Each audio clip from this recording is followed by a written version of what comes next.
নাউজুবিল্লাহ শব্দের অর্থ কি? আমি আল্লাহর কাছে আশ্রয় চাই। আস্তাগফিরুল্লাহ শব্দের অর্থ কি? আমি আল্লাহর কাছে ক্ষমা চাই। আল্লাহু আকবর শব্দের অর্থ কি? আল্লাহ মহান বা আল্লাহ সর্বশ্রেষ্ঠ। মাশাআল্লাহ শব্দের অর্থ কি? আল্লাহ যেমনটি চেয়েছেন। জাযাকাল্লাহ শব্দের অর্থ কি? আল্লাহ তাআলা আপনাকে উত্তম প্রতিদান দিন। আসসালামু আলাইকুম এর অর্থ কি? আপনার মৃত্যু হোক। সালাম আলাইকুমের অর্থ কি? উটের নাড়ি ভুঁড়ি আপনার জন্য। সালাম আলাইকুম এর অর্থ কি? আপনার ওপর গজব পড়ুক। আসসালামু আলাইকুম এর অর্থ কি? আপনার ওপর আল্লাহর শান্তি বর্ষিত হোক। চৌধুরী শব্দের বাংলা অর্থ কি? 4 অঞ্চলের প্রধান। শিকদার শব্দের বাংলা অর্থ কি? জমিদারের সহকারী। খন্দকার শব্দের বাংলা অর্থ কি? ধর্মীয় জ্ঞান সম্পন্ন ব্যক্তি। শেখ শব্দের বাংলা অর্থ কি? জ্ঞানী বা পণ্ডিত। খান শব্দের বাংলা অর্থ কি? নেতা বা শাসক। মৃত্যুর পর শ্বাসযন্ত্র কতক্ষণ জীবিত থাকে? 4 ঘন্টা। মৃত্যুর পর মস্তিষ্ক কতক্ষণ জীবিত থাকে?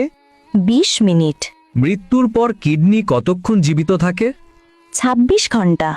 মৃত্যুর পর চুল কতক্ষণ জীবিত থাকে? 6 ঘন্টা। হজরত মুহাম্মদ সাল্লাল্লাহু আলাইহি ওয়াসাল্লাম এর কতজন সন্তান ছিল? 7 জন। জাকারিয়া আলাইহিসসালামের কতজন সন্তান ছিল? 4 জন।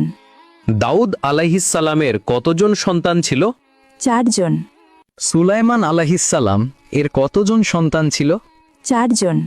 মানুষ মৃত্যুবরণের 40 দিন পর তার রুহু বাড়িতে আসে, এটি কেমন বিশ্বাস?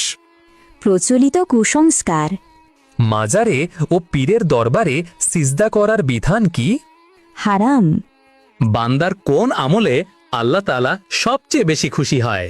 তওবা করা। একজন মুসলিমের ওপর সর্বপ্রথম ওয়াজিব কি? তাগুতকে অস্বীকার করা। আল্লাহুম্মা গফিরলি শব্দের বাংলা অর্থ কি? হে আল্লাহ, আমাকে ক্ষমা করুন।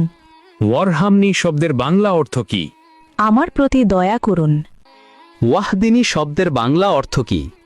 আমাকে সঠিক পথ দেখান। ওয়া আফিনী শব্দের বাংলা অর্থ কি? আমাকে সুস্থতা দান করুন।